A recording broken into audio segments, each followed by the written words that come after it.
I am proud to announce that this is not today's video, obviously. I wish it was, but I got some more comics. That video will be, if all goes well, it will be, well, I'll be recording it tomorrow. But this comic review and the library haul, that will be today and tomorrow. If I'm going there today, might as well just do it back to back. And then Saturday, if all goes well, I'll record it Friday and upload it Saturday. But I don't know what Sunday's video will be because I guess having 3 videos is fine. But how is it 4 before? Because there's always 4. Maybe because I counted 2 parts, and I'm not going to be doing 2 parts. Let's wait. The only reason why I did it in 2 parts last month was because one book was coming in September 1st. I wanted to at least get one comic haul, or the next comic haul video in August. Now that's another thing I want to mention. I'll mention it more when I have the actual comics. I am doing the actual comic haul, but it will be only 4. You'll see why it's only 4, but it's only gonna be 4. And it's gonna be the only books I get that month. Part of it's also because my dad's birthday is the first of the month, the next month, so we can't exactly wait until last minute to get presents, so we have to save up money, which is fine. I don't mind doing that. But, well, actually, especially now, honestly. But anyways, without further ado, I was still able to get the books I want to, also. Without further ado, let's get into the comic reviews. The first 2 up are movies. Now, this one I was going to mention briefly. I thought it was good. I'm not a huge war movie fan, so I probably didn't like it as much as I should have, because I'm not a huge war movie fan. Those who are will probably dig this. I thought it was pretty, it's a good enough performance, good enough story, but I kind of was a bit bored, kind of like, it's another war movie for me. But it did offer something new. But what's funny is, like, Thank You for Your Service is a really damn good movie that I really liked. And that more deals with the after effects of war. And this was kind of like, it's before and after, but I just kind of feel like, maybe it was the pacing, I don't know. And I also did not like Guy Ritchie's last movie, The Gentleman. Which I need to watch that again. I need to give that a second chance. And as to my knowledge, that was the only 2 Guy Ritchie movies I've watched. There's probably another one I'm forgetting about, but yeah, maybe it's the director. But this next one I absolutely loved, and that was Donnie Darko. Now this one I'm going to talk a little bit more about than I usually do for movies. So I want to talk about the fact that people say this movie is confusing. And yeah, I will give you that. It kind of is, but I feel like I have a good grasp on what happened. And it does seem to be, because I've researched it a bit, it does seem to be pretty similar to what actually is you're supposed to take away from the movie. But there are certain things that contradict it, like, well, what's this all about then? What's that all about then? So I couldn't explain the full movie. I'd give you a few things, I'd be like, yeah, I don't know what was up with that. But I think I have a good grasp, and that's what I really like about this movie. Now, there is a director's cut. I did not watch the director's cut, I watched a theatrical cut. The director's cut, they actually do have it's Blu-ray, but they had this right, like, this is my local library, they had it right there. If I wanted to get the Blu-ray, I'd have to wait for it to be G-Milks, whatever. But that'll probably be a while from now. They do change the soundtrack. It's a really damn good song. It's the one that's playing, it's a classic song, it's from the 80s. It's the one that's playing when they're doing a tour of the school, and the camera's going through a school and everything. It's that song. And if they change that in the director's cut, I'm not watching the director's cut. It's just a really good song. I was literally, like, bobbing my head. It was a damn good song. I forgot how much I like that song. I'll look it up right now. But all in all, I did really enjoy the movie.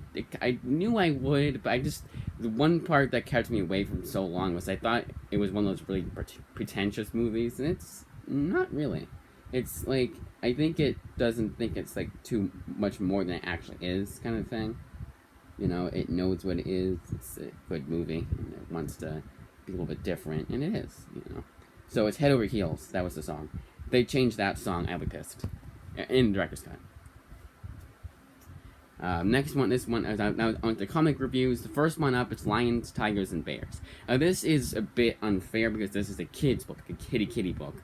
But judging it as, I think you should always judge kids' movies, kids' media in general, as an actual movie, comic, TV show, book, whatever. Now for kids, this is perfect. This is a really good kids' book. They really like it. It's a lot of imagination. It's gonna, like, it'll boost their imagination. It's very good for kids. Very creative. Nothing in here is bad for them.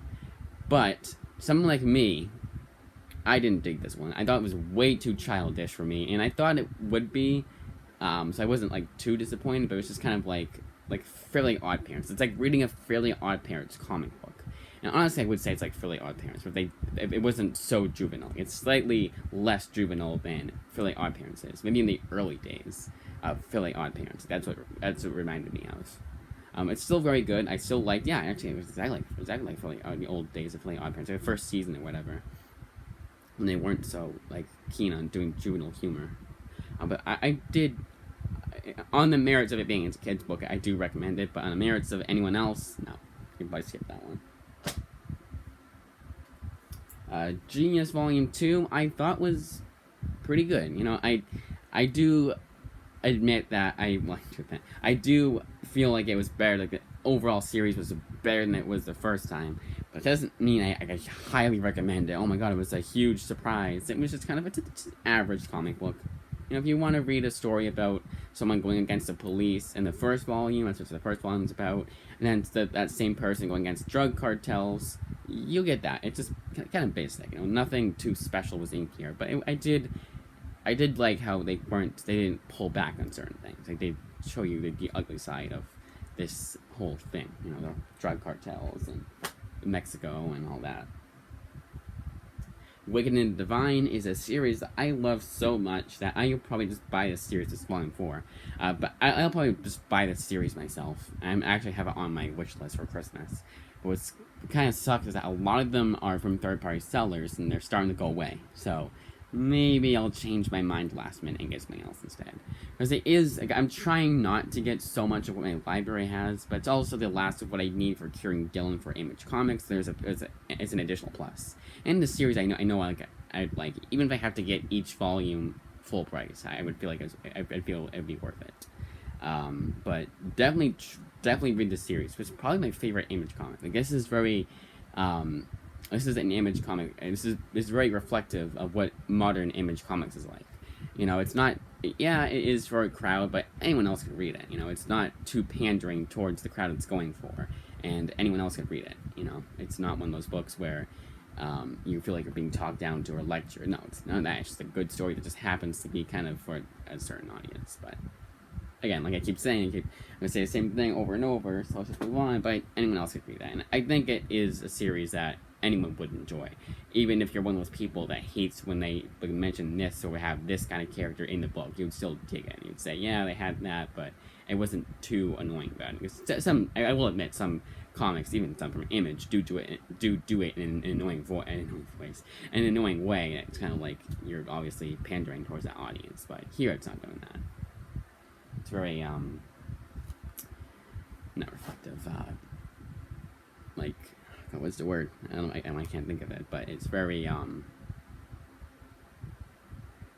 it's like I don't know. But you guys get what I'm saying.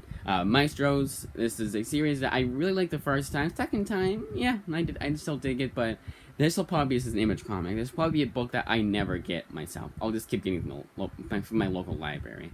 Maybe if Steve Scrosey or Steve Scrose, I say Scrose. I know it's pronounced a different way, but I keep forgetting how his last name is pronounced. I'll always say Scrose, like gross. And no, it's not me jabbing at him. It's just the way I always pronounce his name. It's just, yeah, that's how I always pronounce it. So yeah, it's a series I liked, but the only reason I would ever buy this series myself is if he has a current ongoing, and I get that book, and I want to be a completist. Because he's only done 2 series so far, and it's not up next. I think it should be up next. But I really dug this book. Not like as much as I did the first time, but I still dug it. You know, it wasn't like before I'd probably give it a 9 out of 10, and now I'd probably give it like a 7 out of 10, that kind of thing. But the only thing, I think it was also the first time, you never forget your first time. It was like so different. I didn't expect it, anything in this book that was going to happen. So I think it is kind of like you read it the second time, it's like not as special. But keep in mind that it's been a while since I read that book, so there were certain things I forgot about. A lot of action. And the next Steve Scrose book from Image Comics was Post Americana. Now, I did like this book enough, but it was way too dialogue heavy. And that really, I would honestly say it's a 6 out of 10, 5 out of 10 book. Because of how much dialogue there was. There's a whole issue that it took me an hour to read because there was so much dialogue. And usually it takes me half that time, if that. But then, as it went along, it was less and less dialogue. And one issue even took me 15 minutes to read. It's pretty quick. But I just think that was way too much dialogue. You do not need that much dialogue. It's one of those things that's kind of a bit preachy, a bit lectury, but like it's not too bad. Like it wasn't super annoying. I think here they just like it got to that level where you noticed it, but it didn't ruin the book for you. For some people it will. For some it will. Alright, just got to read real quickly. Okay. So there's that. That's American. Yeah, I got text, so I'm just gonna reply. Okay. Alright. Hopefully I don't get any more text. Sorry, so I was pro with Mokana, so it wasn't too annoying with its preachiness. And it will annoy some people more than others. Like, I am one of those that's very reflective of how I feel for comics. In fact, one of the books I'll be getting this month is technically it's about racism, but it did it in such a really good way that I dug it, and I got the omnibus. Those of you who know, it's an Image Comics. Those of you who know what I'm talking about, you probably know now. You probably don't now. You're probably like, oh, he's getting that book, nice. So I won't say what it is right just yet, but it's an omnibus from Image Comics about race, and it has to do with racism. And I did really like it, and it's one I've read before too. But yeah, here it was like just at that level where you notice it, but it's not too annoying, you know, it's not too preachy. If it was any more, then it would be kind of annoying. But I still would say that to cut down dialogue. Like, there's a lot of parts you just cut down dialogue completely, and you still get the message across just fine. Next up is Autumn Lands Volume 2, and yet again, I don't understand. I understand. Yet again, it's a Kieran Gillen. It's a Kurt Busiek comic that I didn't like, and it seems to be a trend. Marvels is the only book I've read by him that I actually really like. Everything else has been just okay to just average. And this is just, it's good. I can understand. Now, do not take my word for it. I still do recommend it because I think everyone else seems to like it. And it is a very popular comic. Not popular enough to get a third volume, mind you, but it is very, I remember some people were talking about it. If you like Kurt Busiek and you've read his Image stuff, you've more than likely read this book already. And if you like Kurt Busiek's writing more than his Marvels, you'll like this. But I don't know if it's his writing style or what. It's just, I don't know. I will admit I did like it a bit better than I did the first time. So there is that. Like, it wasn't totally annoying, but it's still nothing that I would like consider reading again, or consider purchasing myself. Because he is writing another series. I believe it's an OGN. It's a hardcover, so it's $25. But if I ever, put that in then. I'd have to wait till at least Astro City is completed in all those like Metro books, like those complete collections. Then I consider, because he's done a lot for Astro City. I think it's an ongoing too. It's still going, Sacred Creatures, a nice surprise. I really like this book. Now this is 6 issues collected in this very thick trade. But I would say each issue felt like it was not its length. Like, it had such good pacing. Yes, it felt like it was a double-sized issue, but that was it. Like, it felt like each issue was like 40 pages rather than 60. The last one was 60. And I really dug this, but the only thing I have to give, and this is not their fault, but it does end on a huge-ass cliffhanger, and there's no news of it, even of an issue 7. There's no news of that. It's just going to be, that's it for now. That's all, folks. I was very disappointed with. And one thing, I did feel like it was a bit too much of a torture porn for the characters, but I think that's supposed to be the whole point, because the villains are supposed to be really powerful and have a lot of connections, and that, or not connections, but to be really powerful, and, you know, they can manipulate certain events, so it does make sense how they wouldn't be able to go, like how regular mortals would not be able to go against these immortals. But it's kind of one of those things where I felt like if you cut down on torture, and endless torture, you probably could have told this whole entire story. And it was 336 pages too, so I think it was, if anything, it was 12 issues. So if you can't tell us that kind of story in 12 issues, maybe you should cut down on some of those parts. But that's a slight gripe. And honestly, had they completed the whole story in 6 issues, or it was longer, and they had volume to mail to the library and whatever the hell, then I wouldn't have given that complaint. It's just because they could have ended it, but you didn't, and it's like, well, could have. Bloodborne, a major surprise. I really dug this book. This is probably my pick of the week, honestly. I'll go through them again once I end this video, and I'll give you my actual pick of the week. There's a couple contenders for it, but this is up there. It's a very good book. If you like the... Now, I do not know how faithful it is to the video games, and I didn't even know it was... I kind of forgot it was based off a video game when I bought this, or when I bought this, when I got this, until I think I was watching a Donkey video, and that was when I remembered, oh, it is based off a video game. That's right, too. I completely forgot that. So I don't know how faithful it is, but it's my favorite kind of fantasy book. It's not too dialogue heavy. Yeah, I feel like it could be more dialogue, but I do like when it's more atmospheric. You know, the artwork tells the story more than the dialogue, and this does. This is a fantastic comic book, and it is rather expensive. It's 4 issues, more like 100 pages, maybe a little bit more than that. For $17.99, I think it's a bit ridiculous, but that's Titan Comics is pricing. Which, you know, if you want to know why I'm on Image, I've been on an Image kick for the last year and a half. And that's why Image Comics seems to have the best pricing. Unholy Grail, unfortunately, I did not feel a little bit better, but still my worst Cullen Bunn book that I've read. And not saying a lot, because I've liked everything the guy has read. So it's just like, say if like, what's a writer that I don't like? Kurt Busiek, let's say. He wrote them. I wouldn't say I don't like him as a writer. I just say I haven't read anything by him. I liked him more than Marvel's.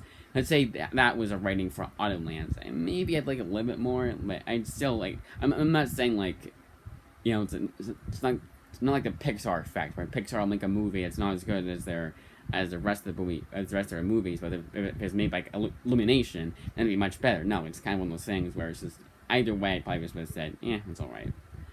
A little bit better than the first time around, but I will not be reading that again anytime soon. Letter 44, Volume 6. Very, very good. I actually like the series now. Too bad it's over. I think it just, like, it gave you everything. It's like Charles Soule knew this series was ending, which he had to have. And so the last 6 issues, he gave you everything you liked about the series, and nothing you didn't like about the series.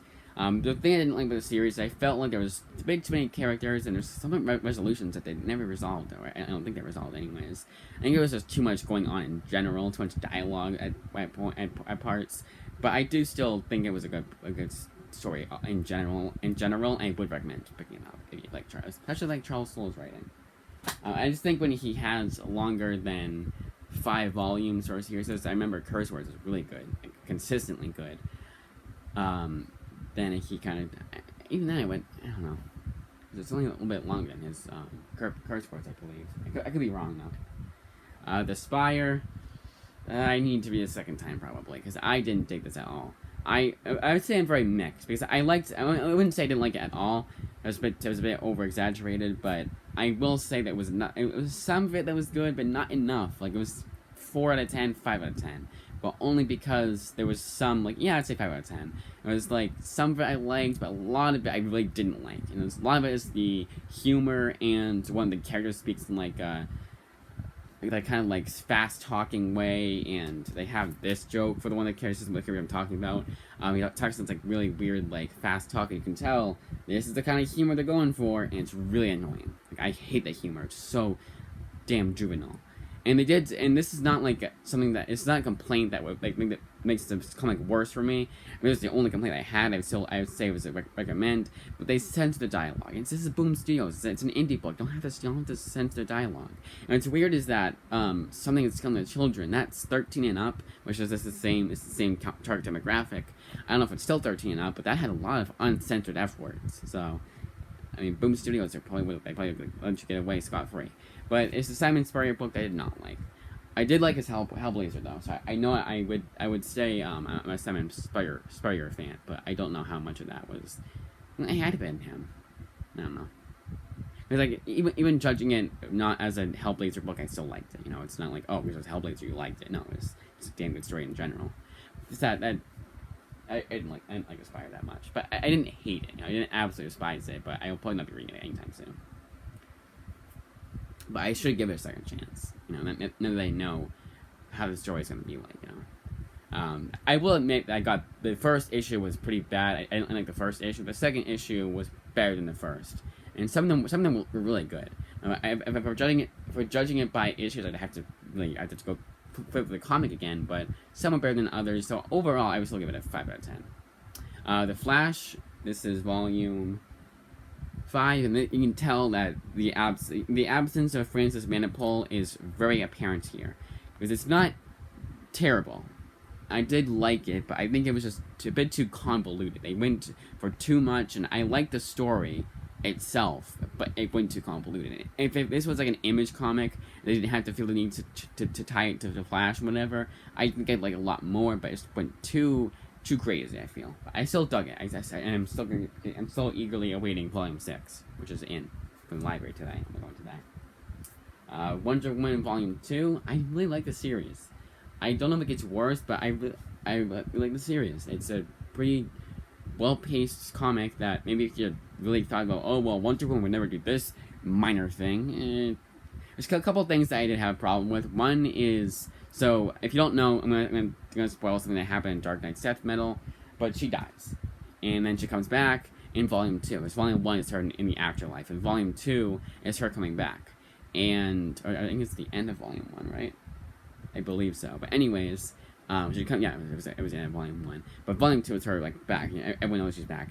She does not go to see Trevor right away. And she explains why, like, oh, but I got into a fight, whatever, we haven't been speaking. It's like, even if Steve Trevor called you all the worst names in the book, you should have... Okay, that's a bit exaggerated, but obviously that's something they went for. Or else they would have known about that, because everyone would have complained about it. But it's one of those things where, like, you obviously... It wasn't that bad, like, and to not to go... And he knows, because it's in the paper, so he knows she's alive, but, like, to not go to him, like, that's a dick move. But that... I mean, maybe there's a reason for why that is, and it'll be better explained in the future volumes, but... I mean, it wasn't really well explained here, and she does regret doing that, and it was just one of those things where everyone emotionally validates her. It's like, no, you do what you want to do, and it's like, yeah, even then, you at least go to him, like, a brief conversation. Like... Really? It's like Peter Parker coming back from the dead and him not going to Mary Jane right away. And not being explained all that well. But other than that, I did really dig that book. Frostbite, very good story. I recommend it. Pick it up. I've read it 3 times, and, well, this time was a little bit less good than the previous time, only slightly. I'd be like instead of a 9 out of 10 being 8.5, it's an 8 out of 10. Not that much different. But I still really dug this book. I still highly recommend it. It's a reread, so I'm not going to give it a pick of the week. For my pick of the week, I always do a book that I've read for the first time, not the second or even 14th. The Unwritten continues its streak of having a little bit annoying, like a lot of... but it's still being good. And being a very good, underrated comic that I highly recommend. And I hope it gets this. This is really annoying. Why do we need all that? There's a much better way of explaining all of that than just showing it and me having to read all of that. I do skip that. I'll skim through it really quickly, but for the most part, I just skip it. It's just I don't want it to take away from my overall enjoyment of the comic. And there is a character. My favorite character here is not the main character. It's actually Paul Bruckner. He's one of those completely jerk characters that you can't help, like, you love to hate him. And once you find out, like, when you find out what his story is, you sort of sympathize with him. Even if he goes too crazy on people, and it's like he's really angry, and he's really, like, abusive towards people. And kind of, again, a huge jerk. But you understand why, and it's understandable. But you still, like, you're like, yeah, okay, but, still a jerk. But it's still a very good comic. Nonetheless, it's not one. It's never been one of those books where they focus on these characters. I'm like, oh, these characters again. And each new character they bring to the table is just as interesting as the last one is. Like, I would not mind if it had a spin-off series that my library had, of course, of each character. That'd be that's when you do a spin-off. That's when you do a spin-off. Not with Spawn, where Spawn, but Spawn I feel like has way too many spin-off series. But anyways. Next up is Transmetropolitan. Now, is this the volume where there was an introduction by Patrick Stewart? It was crazy. Nope, it's not. It was last volume. I didn't mention it. But last volume, they had a introduction with Patrick Stewart. I didn't read it. I don't usually read those in general, but I was like, wow, that's pretty crazy. But this is worthy of it being as good as it is, and as being as popular it is, and it having so many people liking it. It's like, Patrick Stewart really likes the series, or seems to, or else he wouldn't have given an introduction. This is one of my favorite Vertigo comics. Probably my second favorite, honestly. pick this up if you have not already. This is how you do political humor in comics, in political, in politics and comics. This is how you do it. Take notes, every modern writer. Again, except for that one that I'll mention later. I'm not the kind of guy who gets too annoyed for politics and comics, but I feel like sometimes it's done way too preacherly. way too preachy. Joe the Barbarian, really damn good book. I've read this like the fifth, sixth time. It's so damn good. I've never hated. I've never it's always been a 10 out of 10 book for me. Never anything less than that. Pick this up immediately. Not even if you don't like Grant Morrison, it's not that Grant Morrison. It's actually very concise and not confusing. It's very straightforward. That was where it's looking for. Not too straightforward. It's very imaginative. It's a very damn good book. Preacher, book 4. This will be and will always be my favorite comic of all time. I don't think I need to say any more than that. This is a must read. If you're like me, you don't want to spend the whole entire, you want to spend a lot of money on the trades, your local library has it, then do that. But other than that, I would say it's worth the price of admission. Get it in omnibus, get it in oversized absolute edition. Get the hardcovers, the standard size hardcovers, get the paperbacks, whatever you can find, get those. I would recommend, if you want to, for more cost effective, to either get omnibuses or to get the these complete collections. They are in. There's also it's about the size of these. There are regular volumes, but I would say to get these complete collections. It's very cost effective. $20 per volume. Heroes in Crisis. What a mess. But it's kind of a beautiful mess. I'm not the kind of person that's really annoyed when they will do things like this that are in this book. So, but there are certain exceptions, of course. But it's not a character I was really attached to emotionally. But I still do understand why people hate this comic. Don't get me wrong. It's not a comic I hate any less than, so much less I actually recommend it. No. It's just one of those books that I do recommend checking it out to see what the fuss is about, but don't expect anything good from this. But it's just, it wasn't as bad. But I will admit, I kind of hated it a bit more than I had the previous times. But it's still nothing terrible. It's not absolutely atrocious, irredeemable. Convergence was absolutely terrible. I kind of hate this book. It was just way too messy. It was a huge mess. I could not even follow what was going on in most of the book. Comic Pop was doing their back issues on the series, and I legitimately, there were events that they were talking about that happened in the issue I was reading, and I cannot remember. I was like, wait, are we past that? Because sometimes I don't. What I do for Comic Pop, not back issues. Yeah, back issues. Yeah, I'm right. For back issues, what I'll do is I'll read. They'll say what happens in the first issue. They go over the entire comic, so I'll read it with them. I'll read the first issue, watch their cover of the first issue. They go over the whole book, so you have to remember what happened, where issue 1 left, or where issue 1 left off to know where issue 2 comes in. Because most of the time they don't tell you where each issue ends. So I'll have to remember what happened. But here, I literally, there was I think it was almost the end of issue 2, and I was like, well, if I don't remember what happened here, I'm not going to remember what happened here. So I probably watched the whole entire episode and been like, hey, what did they go over the whole entire series? I forgot to mention certain things, and they did. But it was one of those books that was so messy, so boring, honestly, that I could not even remember what happened. It was one of those books, and not recommend. Superman Red and Blue. Still, I believe, a good comic. Not every story is as good as the last one. In fact, the first ever story in here is the worst. But after that, it never gets as bad. Not even Tom King gets as bad. I mean, honestly, I did really like Tom King's story in here. But there are some damn good stories in here. I would say it's worth the $40 cover price. I believe there is a paperback version coming out, if it's not out already. Spider-Girl, Volume 6, the last one my local library had, did not have Volume 7, and honestly, I kind of don't completely mind that. But it is a series that does end cliffhanger. It's like, well, I mean, at least to know what happened. So I'll probably just look it up on the internet. I go, oh, which is this guy? Which is that guy? Who's that guy supposed to be? It's one of those series. It's just, here it got a lot, the pacing was off a lot. It was kind of one of those books that you felt like, yeah, how can they make this 100 issues? Superior Iron Man, but overall, I still like the series overall, so I still recommend the series in general. It's just not every volume is as good as the last, you know. Superior Iron Man Volume 1, I loved it the first time, I loved the second time. This is a damn good book. And and I know what they're going for, but it's a different interpretation of the character that I'm like, okay, then if you're doing that, then you can go all out for your hatred of Tony Stark, Iron Man. Because this isn't supposed to be the Iron Man we know and love. It's supposed to be a different version of him. So I don't mind that. But it's not, you know. But it's a character you love to hate. And I wish they would, like, I shouldn't say I wish they would adapt that, because no one would like that. But maybe adapt it into What If. Honestly, just do that.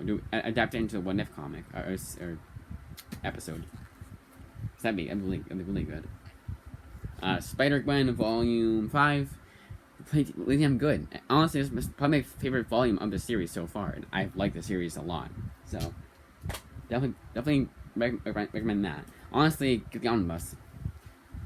It's worth the price of admission. You get the missing issues that aren't collected in any of the volumes that I haven't read yet. As a Spider-Woman crossover. Hawkeye, Dark Reign Hawkeye. A major surprise. Honestly, the next book, and Bloodborne are all picks of the week, and I can't decide. This is a paced comic. It's a little bit convoluted at the end, because there's something that happens at the end of the first issue, and they have to explain it, and they get a bit too much into, like, the character's past and stuff, and it's kind of like, whoa, slow down a bit here. I feel like if it had been 7 issues, it would have been a lot better. But here, I still dug it. And it is a Dark Reign it is a Dark Reign tie-in, so maybe, and a Dark Avengers tie-in, technically, so maybe it's better explained there, and I'm sure it is. But here, it was, like, too much at one time. But not enough to why I didn't like this comic. It's still a 9.5 out of 10 for me. Captain America, Ultimate Comics Captain America. This is how you write Captain America. And it's written by Jason Aaron. Jason Aaron kind of assassinated, from what I've heard at least, completely assassinated the Punisher. So, Jason Aaron needs to go back to whenever this comic was written and talk to his past self. This is how you write Captain America. And also an alternate universe version of him, too. At that. Game of Thrones, Volume 2. For the longest time, I gave up on the series. I had read, after issue 10, I felt there was no good reason to continue reading this comic. But I found a good reason to finish it, and I did, but still, it's a snooze. And I've actually found out that it is an extremely watered-down version of the novels, which is odd because it's still mature audience. It's still the same audience for it. It's not like this is made for kids or anything like that. No, it's still mature audiences. There's nudity, violence, and language, and all that shit. But it's just like, why would it be watered down? Maybe because this is what a novel can do versus a comic. But even then, it's no. It completely. There's no reason why it had to be a comic. Why this was a comic. There's a couple of instances where it's just so much dialogue. And honestly, it's one of those books where I read the first page 3 times in a row, like the same page 3 times in a row, and I was like, I honestly could not tell you if that happened the first or third time. There's a couple, like, words, like, oh yeah, I remember reading that word, but that's it. Like, everything else is completely new to me. This is an extremely forgettable book, and it is probably the worst book I've read this go-around. 1 out of 10, I do not recommend. And that, as I say, is that 33 minutes. I gotta go.